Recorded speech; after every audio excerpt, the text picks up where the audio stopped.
Welcome, Jeremy. Thanks for joining me today. Thanks for having me. Glad to see you, Mauricio. I'm delighted to participate with you in today's MEF Infinite Edge session. In our time together, I'd like to hear your thoughts on SASE, which has become one of the hottest topics in the industry. So the first question is, as businesses experience a shift in how they do business, how and where employees work, we're hearing more and more about SASE. What do you see as the key drivers for SASE? Great question. I think there are really three key drivers I see for SASE. I mean, the first one is tied to remote or hybrid work. Everyone's obviously at home now. We're going to move back into the office over time, but we're not all coming back. I think 50 to 75% of people will work remote permanently or only come into the office a few days a week. So, remote work is certainly a big one. I'd say the second one is cloud. Organizations are shifting to the cloud, and I think they're doing it faster than they ever were before. That'd be the second area. And the third is partnerships. We all have partnerships in the businesses we run, and we connect our networks to other company networks, and that requires a different posture around security. So those are the big three I see as drivers for SASE. Thanks for that. It definitely matches the research that we do here at Dell'Oro. Moving on to the second question. As customers begin to consider these new realities, what are some of the challenges around that? Yeah, I think the challenges, I'd say, I spend quite a bit of time with our customers. I run some of our customer advisory boards, and I think the big challenge is, how do you shift from where you are today to a new security model? I think it's a challenge to go and start to relook at different architectures. I think many clients also worry, am I as protected as I'd like to be? I think 3/4 of our clients have concerns around the security posture. Am I investing enough? Am I protected? And I think whenever you start to look at something new like SASE, you start saying, is it better? Is it the right approach to go and take, as well as, hey, I've got a bunch of investments that are already there. Do I just continue to invest there? Do I change direction? So I think it's new. So, it requires some thought, and, when everyone's concerned around security at the same time, sometimes it's challenging to think through something new, and, you're kind of worried about sleeping at night with your current security posture. Definitely. No, yeah, security is always top of mind. And we know gaps in security pose significant risks and how damaging they can be. You also mentioned executives aren't necessarily confident in their existing defenses. Tell us how you see SASE being a difference maker. Yeah, I think it comes back to those kind of drivers, and how do you lift off from those drivers of the hybrid workforce to cloud and partnerships.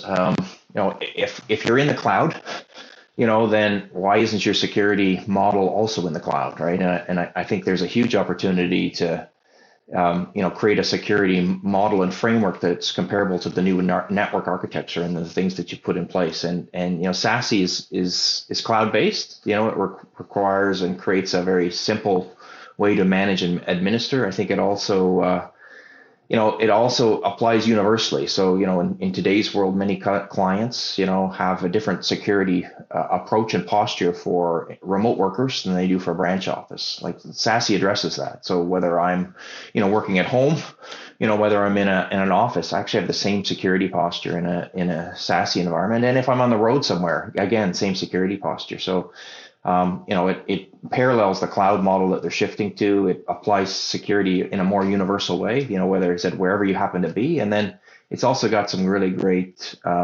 abilities to go right down to the user level, really, in policy management. And I think that's where also, when you think about partners, okay, what's the security posture or policy I want around, this partner, around this user? You can get very, very granular as well. So, it really addresses a lot of those concerns, and ability to be more flexible and to have very specific security policies across the different use cases that many CIO or CISO, quite frankly, has to deal with on a day-to-day basis.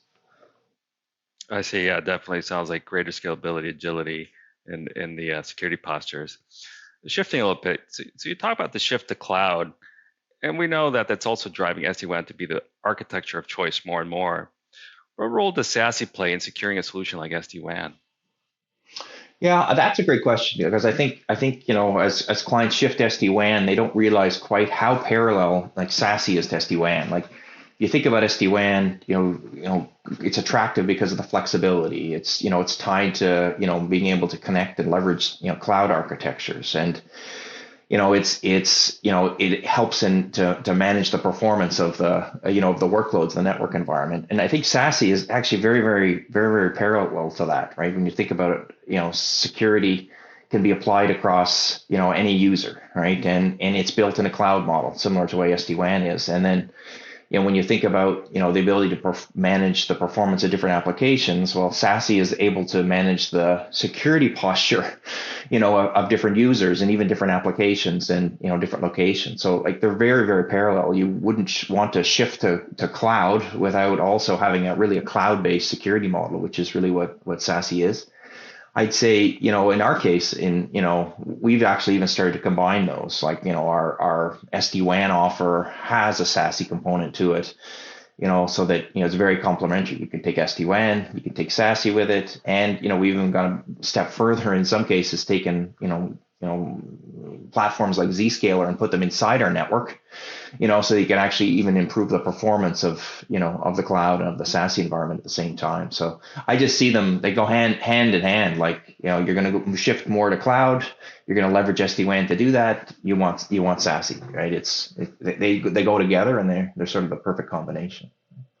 Can you expand a little bit more about what your organization is doing and embracing SASE and deploying it to your clients? Yeah, I mean, I'll extend a little bit on what I mentioned a minute ago around Zscaler. So, about 2 years ago, we launched our virtual network services product offer. So we virtualized the edge, and we connected that both on the internet and on our MPLS network. So, providing very robust virtual network service capabilities with different SD-WAN use cases.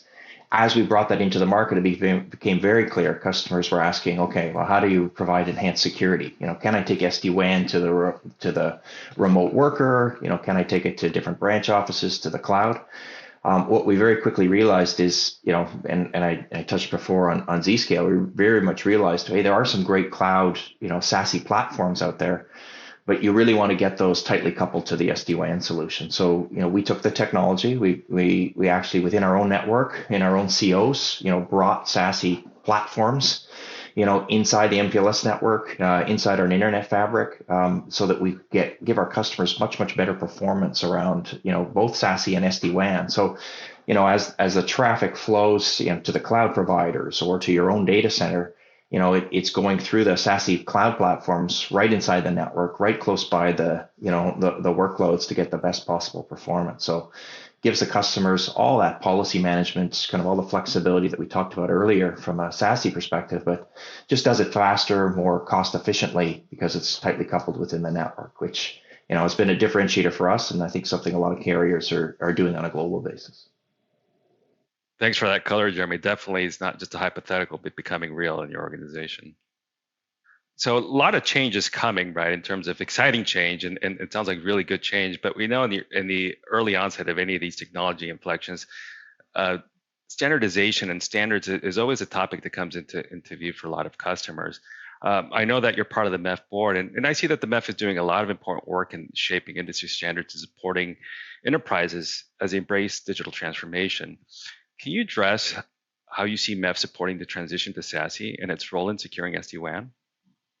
Yeah, I mean, I'm certainly, I'm proud and excited to be part of the MEF board. I'd say, the MEF's done a fantastic job. It's kind of why I was excited to join, around the journey to SD-WAN, really to, kind of lead the way to help set and guide those standards. I think, if you're in the domain of setting and guiding the standards around SD-WAN, you have a responsibility, really an obligation to make sure SD-WAN has a security posture and framework around it. You can't go and drive in the industry standards around SD-WAN and say, hey, good luck to everybody on security, right? So, there's a big role to play for the MEF to help, establish and create those standards. And when you think about, what I mentioned, not just the remote work, but the cloud, well, partnership's a big element of it as well, like understanding that partner ecosystem and SASE helping to secure the partner ecosystem. And like the MEF is also about partnerships, right? It's about, how to carrier interworking, creating global platforms. So you need a global security posture to go with it. So, I think there's a big role to play that the MEF is filling in, obviously on SD-WAN, now evolving into SASE, and I'm glad to be part of the board and helping to kind of drive that with, I'd say, a fantastic MEF team, and